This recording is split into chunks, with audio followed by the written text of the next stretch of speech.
10મો અને 100મો ભાગ વિશે શીખીશું. ચલો મહેન્દ્રભાઈ, તમારા ઘરની આગળ એક ઝાડ છે, એની લંબાઈ આપણે માપી શકાશે? ના.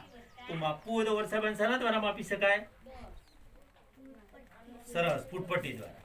તો આપણે તમને આજે માપપટ્ટી વિશેની સમજ આપીશ. તો આ આપણી પાસે બે માપપટ્ટી છે, એક નાની છે અને એક મોટી છે. તો આ માપપટ્ટીની અંદર આ તમે બરાબર દેખાય છે ને? તો સીએમ લખેલું છે. શું છે? સીએમ.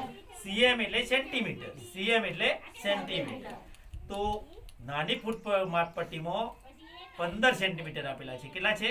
15 સેન્ટીમીટર. અને બાજુમાં છે એ ઇંચ કહેવાય.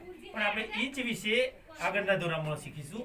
અત્યારે આપણે સેન્ટીમીટર વિશે શીખીશું. તો આ 15 સેન્ટીમીટર છે. હવે જો તમને મોટી ફૂટપટ્ટી બતાવું છું, એની અંદર સીએમ લખેલા છે, દેખાય છે? હા. કેટલા છે? 30. કેટલા છે? 30 સેન્ટીમીટર.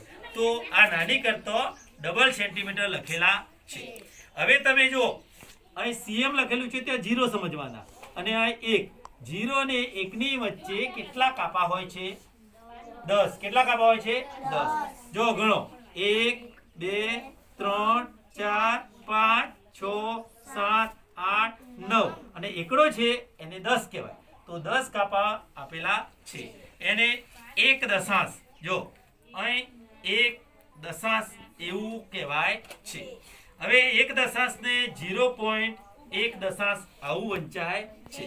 તો અને 1 દશાંશ વિશે આપણે શીખીએ. હવે 1 સતાંશ, 1 અને નીચે 100 હોય તો 1 સતાંશ એમ કહેવામાં આવે છે.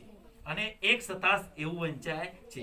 જો અને મેં ડાયરેક્ટ એકડો પાડ્યો છે, અને શૂન્ય પાડીને એકડો પાડ્યો છે, એટલે એને સતાંશ બોલાય, જ્યારે મને દશાંશ કહેવાય છે.